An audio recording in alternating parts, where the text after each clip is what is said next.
तर मित्रांनो, तुम्ही पाहू शकता इतिहासाचे प्रश्न आपले इथे संपलेले आहेत, म्हणजेच हिस्ट्रीचे प्रश्न झालेले आहेत. तर मित्रांनो, इथून पुढे आपले प्रश्न चालू होते जिओग्राफीचे, म्हणजेच भूगोल या विषयाचे इथून पुढे प्रश्न आपण पाहणार आहोत.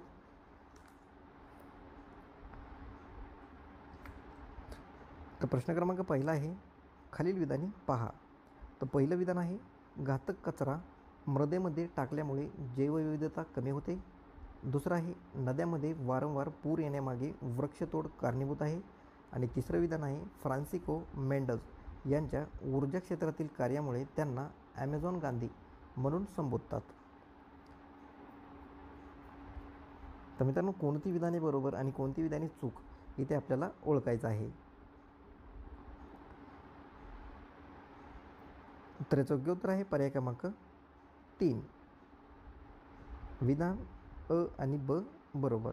म्हणजेच मित्रांनो, घातक कचरा मृदेमध्ये टाकल्यामुळे जैवविविधता कमी होते, बरोबर आहे.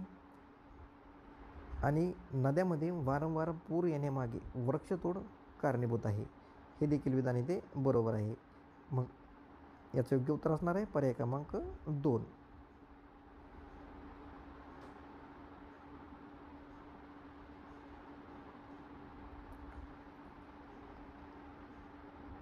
पुढचा प्रश्न, मातीतील नायट्रोजन खत जीवाणूद्वारे तोडल्यास टिंबटिंब मुक्त होते.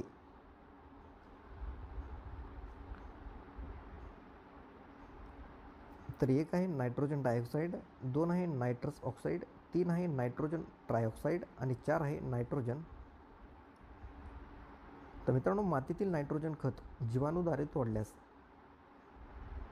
नायट्रोजन ट्रायऑक्साईड म्हणजेच NO3, ज्याला आपण NO3 असं देखील म्हणतो, तर हा मुक्त होतो.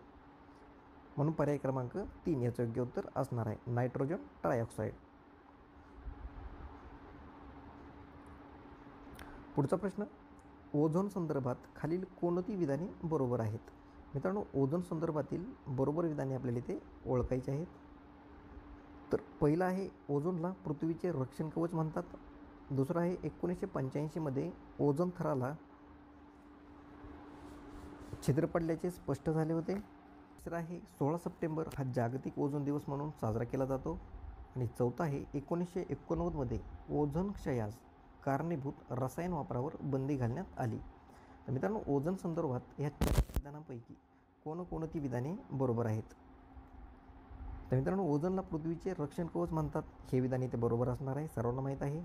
1985मध्ये ओझोन थराला छिद्र पडल्याचे स्पष्ट झाले, तर हे देखील विधान बरोबर आहे. म्हणजे तर 16 सप्टेंबर हा जागतिक ओझोन दिवस म्हणून साजरा केला जातो, हे विधान देखील सर्वांना माहीत असेल, हे विधान देखील इथे बरोबर असणार आहे. चौथं विधान आहे की 1989मध्ये ओझोन क्षयास कारणीभूत रसायन वापरावर बंदी घालण्यात आली, तर हे देखील विधान इथे बरोबर आहे. म्हणजेच आपले योग्य उत्तर असणार आहे पर्याय क्रमांक 4, वरील सर्व. पुढचा प्रश्न पाहूया, खालीलपैकी कोणता परिस्थितिकी मनोऱ्याचा प्रकार नाही. मनोऱ्याचा प्रकार नाही असं विचारलेलं आहे. मित्रांनो, नाही, आहे, अचूक, चूक, बरोबर, बरोबर नाही, हे वाक्य तुम्हाला शेवटपर्यंत बघायचे आहेत आणि लक्षात ठेवायचे आहेत. मित्रांनो, जास्त तर इथेच आपल्याकडून मोठी चूक होते. तर पहिला आहे संख्येचा मनोरा, दुसरा आहे जैविक वस्तुमानाचा मनोरा, तिसरा आहे अन्नजाळी मनोरा आणि चौथा आहे ऊर्जेचा मनोरा. तर आपल्याला परिस्थितिकी मनोऱ्याचा प्रकार नाही असं आपल्याला इथे विचारण्यात आलेलं आहे.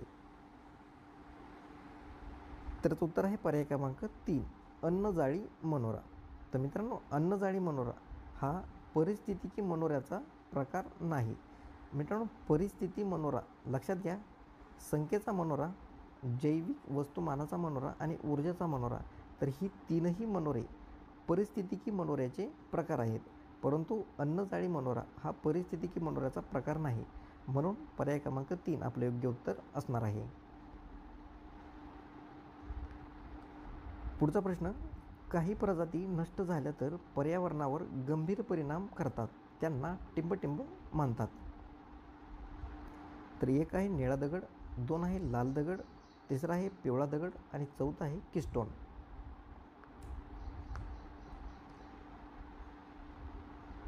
तर उत्तर असणार आहे पर्याय क्रमांक 4, किस्टोन. मित्रांनो, काही प्रजाती नष्ट झाल्या तर पर्यावरणावर गंभीर परिणाम करतात, तर त्यांना किस्टोन असं म्हणलं जातं. तर पुढचा प्रश्न पाहूया.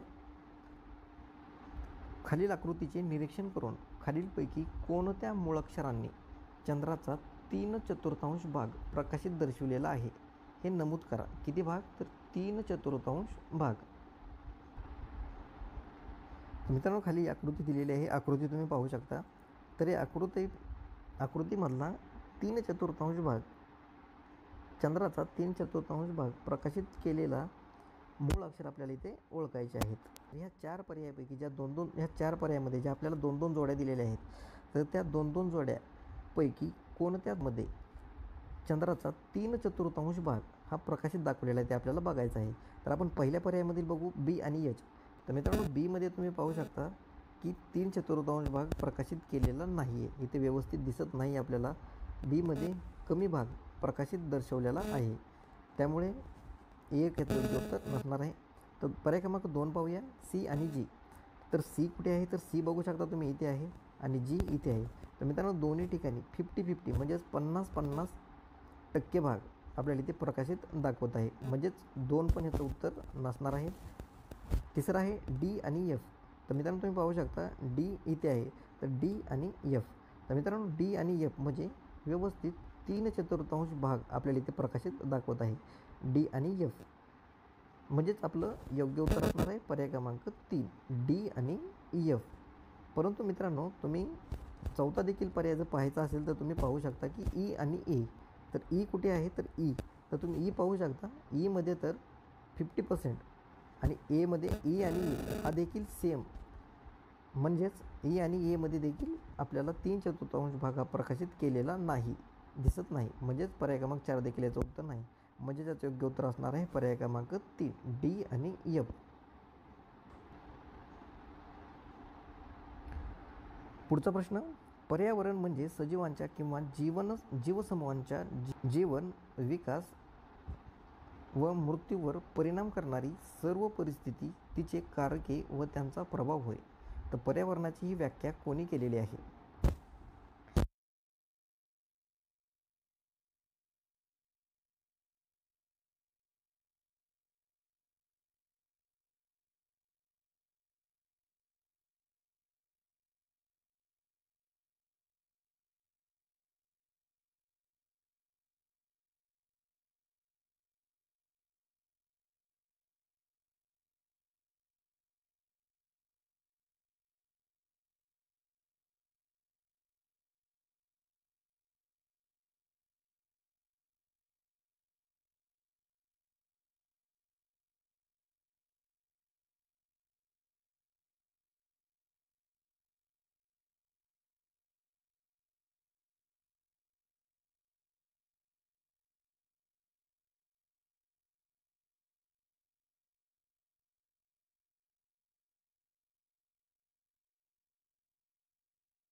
तर पहिला आहे फेरस युगात पश्चिम राजस्थानचा भाग समुद्राच्या पाण्याखाली होता.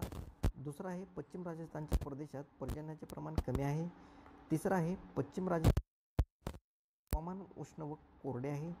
आणि चौथा आहे पश्चिम राजस्थानच्या प्रदेशात वनाच्छादना खालील क्षेत्र अत्यल्प आहे.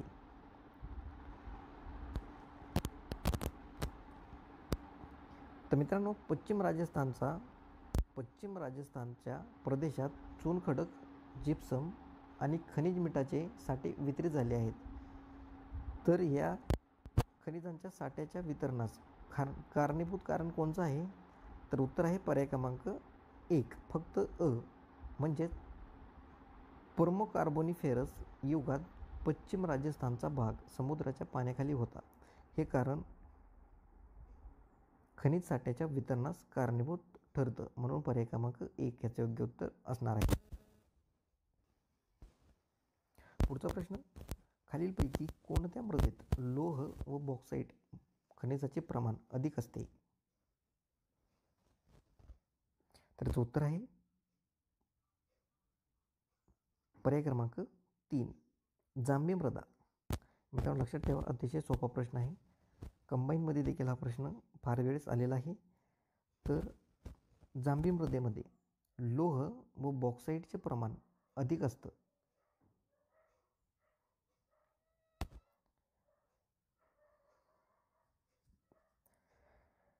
पुढचा प्रश्न पाहूया. खाली 2 विधाने दिली आहेत, त्यापैकी ए हे असून आर हे त्याचे कारण आहे. तर दिलेल्या पर्यायातून योग्य पर्याय निवडायचा आहे. तर ए हे वाक्य काय म्हणतं, तर कापूस हा वजन न घटणारा शुद्ध कच्चा माल आहे, शिवाय हलका व टिकाऊ आहे. आर हे विधान काय म्हणतं, तर सुती कापड उद्योगाचे स्थिरीकरण कापूस उत्पादक प्रदेश किंवा बाजारपेठ या ठिकाणी होते.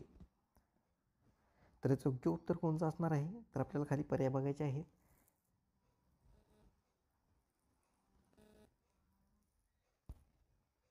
तर याचं योग्य उत्तर आहे पर्याय क्रमांक 2 की ए आणि आर हे दोन्ही विधाने बरोबर आहेत, परंतु आर हे एचे खरे स्पष्टीकरण नाही.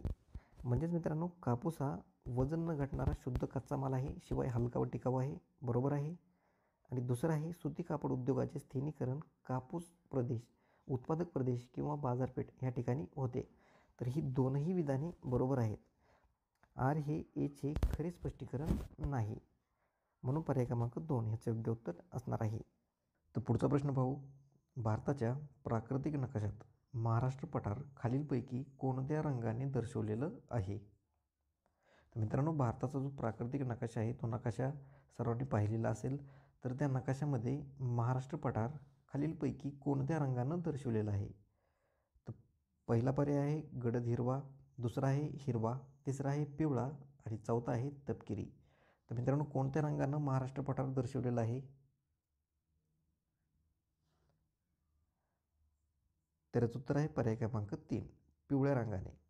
मित्रांनो लक्षात ठेवा की भारताच्या प्राकृतिक नकाशामध्ये महाराष्ट्र पठार हे पिवळ्या रंगाने दर्शवण्यात आलेलं आहे.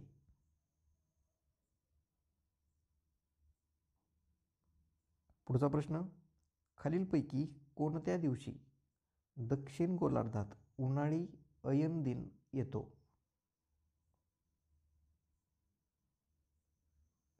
तर मित्रांनो, दक्षिण गोलार्धात उन्हाळी अयन दिन कोणत्या दिवशी येतो?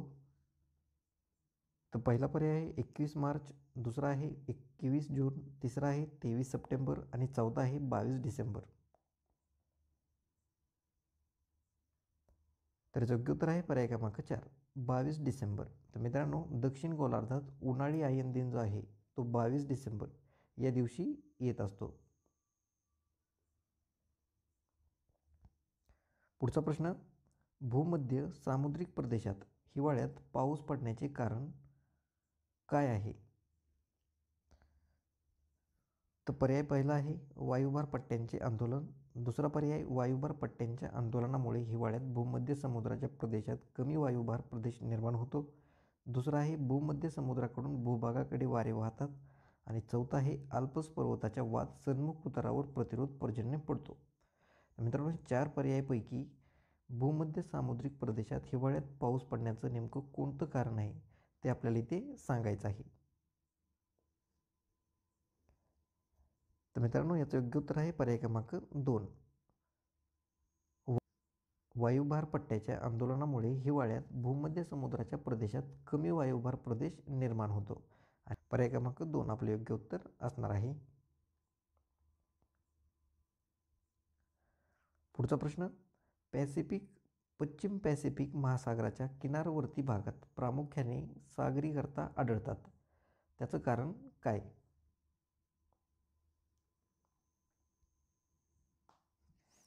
तर पहिला पर्याय आहे पॅसिफिक महासागराच्या पश्चिमेकडील किनारवर्ती भाग अधोगमन क्षेत्राचा आहे, दुसरा आहे पॅसिफिक महासागराच्या पश्चिम किनारी भागाला समांतर पर्वतरांगा पसरलेल्या आहेत, तिसरा आहे पॅसिफिक महासागराच्या पश्चिमेकडील भागात खंडात उतार तीव्र आहे. आणि चौथा आहे पॅसिफिक महासागराच्या पश्चिम भागात सागरी गर्ता मोठ्या प्रमाणावर आढळतात. तर मित्रांनो याचं योग्य उत्तर आहे पर्याय क्रमांक 1. पॅसिफिक महासागराच्या पश्चिमेकडील किनारवर्ती भाग अधोगमन क्षेत्राचा आहे. तर त्याच्यामुळे पश्चिम पॅसिफिक महासागराच्या किनारवर्ती भागात प्रामुख्याने सागरी गर्ता आढळतात. पर्याय क्रमांक 1 याचे योग्य उत्तर असणार आहे.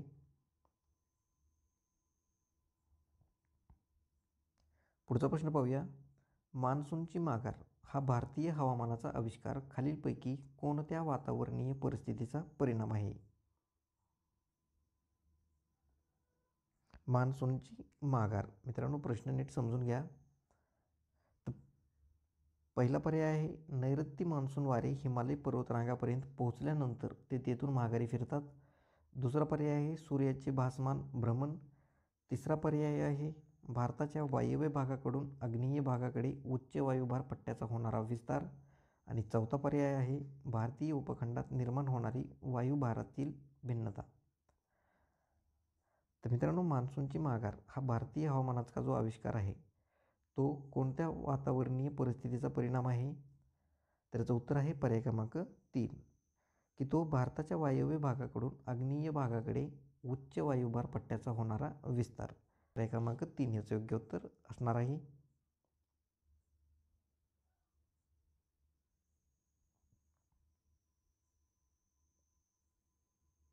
पुढचा प्रश्न खालीलपैकी कोणती विधाने बरोबर आहेत? तर मित्रांनो बरोबर विधाने कोणती आहेत ते आपल्याला ओळखायचं आहे. तर वाक्य पहा की महाराष्ट्रात उत्तरेकडून क्रमाने पठारावरील प्रमुख डोंगर रांगा व त्यांच्या दक्षिणेकडील नद्यांची खोरी खालीलप्रमाणे आहेत. तर कोणती विधाने खालीची 4 विधाने दिलेली आहेत अ, ब, क, ड. तर ह्या 4 विधानापैकी कोणती विधाने आपल्याला बरोबर आहेत ते ओळखायचं आहे. तर पहिलं विधान पाहूया. सातपुडा पर्वतरांगेच्या दक्षिणेकडे तापी पूर्णा खोरे आहे. ब विधान आहे सातमाळा अजिंठा डोंगराच्या दक्षिणेस गोदावरी नदीचे खोरे आहे. क विधान आहे हरिश्चंद्र बालाघाट डोंगर व त्याच्या दक्षिणेस भीमा नदीचे खोरे आहे. आणि ड विधान आहे शंभू महादेवाचे डोंगर व त्याच्या दक्षिणेस कृष्णा नदीचे खोरे आहे. तर मित्रांनो अ, ब, क, ड या 4 विधानापैकी कोणतं विधान बरोबर आहे ते आपल्याला इथे सांगायचं आहे. तर मित्रांनो याचं योग्य उत्तर आहे पर्याय क्रमांक 2. वरील सर्व बरोबर म्हणजेच अ, ब, क आणि ड हे 4ही विधाने इथे बरोबर आहेत. म्हणून याचं योग्य उत्तर आहे पर्याय क्रमांक 4. वरील सर्व पर्याय क्रमांक 2 वरील सर्व बरोबर. पुढचा प्रश्न सह्याद्रीची रांग सरळ रेषेत नसून अनेक ठिकाणी ती वक्राकार झालेली आहे. तर त्याचं कारण काय आहे? तर पहिलं पर्याय आहे सह्याद्रीतून उगम पावणाऱ्या कोकणातील नद्यांनी उगमाशी केलेल्या शीर्षवर्ती खननामुळे ती वक्राकार झालेली आहे. दुसरा पर्याय सह्याद्रीतून उगम पावणाऱ्या कोकणातील नद्यांच्या पार्श्ववर्ती खननामुळे ती वक्राकार झालेली आहे. तिसरा पर्याय सह्याद्रीतून उगम पावणाऱ्या कोकणातील नद्यांच्या तळाच्या खननामुळे ती वक्राकार झालेली आहे. आणि चौथा पर्याय आहे सह्याद्रीत पडणाऱ्या मुसळधार पर्जन्यामुळे सह्याद्रीची झीज होऊन ती वक्राकार झालेली आहे. तर याचं योग्य उत्तर कोणतं असणार आहे? त्याचं योग्य उत्तर आहे पर्याय क्रमांक 1. सह्याद्रीतून उगम पावणाऱ्या कोकणातील नद्यांनी उगमापाशी केलेल्या शीर्षवर्ती खननामुळे ती सह्याद्रीची रांग ही सरळ रेषेत नसून ती अनेक ठिकाणी वक्राकार झालेली आहे. पर्याय क्रमांक 1 ह्याचे योग्य उत्तर असणार आहे.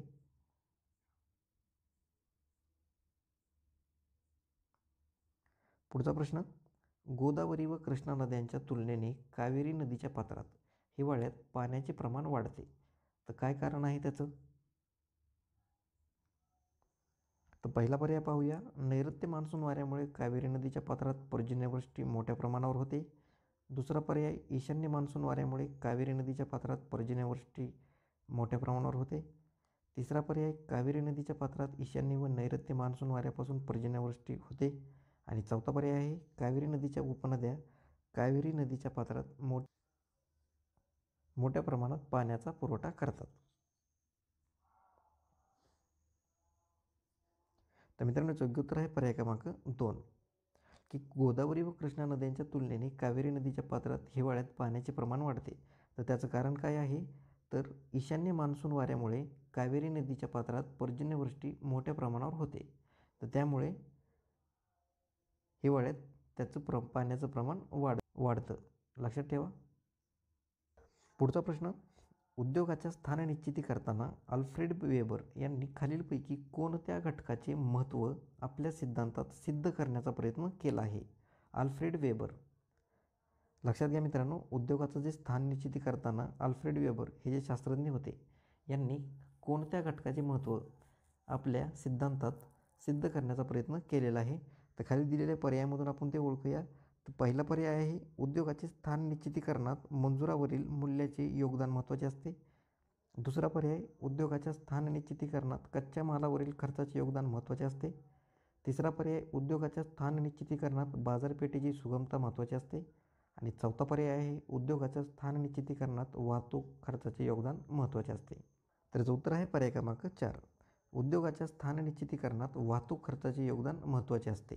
लक्षात घ्या मित्रांनो की उद्योगाचं जे स्थान निश्चिती करताना अल्फ्रेड वेबर यांनी उद्योगाच्या स्थान निश्चितीकरणात वाहतूक खर्चाचे योगदान महत्त्वाचे असते हा घटक, या घटकाचे महत्त्व आपल्या सिद्धांतात सिद्ध करण्याचा प्रयत्न त्यांनी केलेला आहे. पर्याय क्रमांक 4 याचे योग्य उत्तर असणार आहे.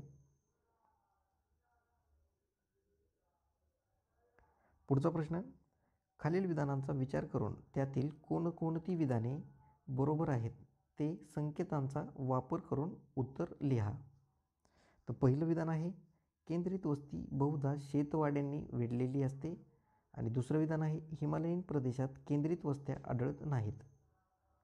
तर मित्रांनो, दोन विधानापैकी कोणती विधान बरोबर आहेत ते आपल्याला इथे ओळखायचं आहे.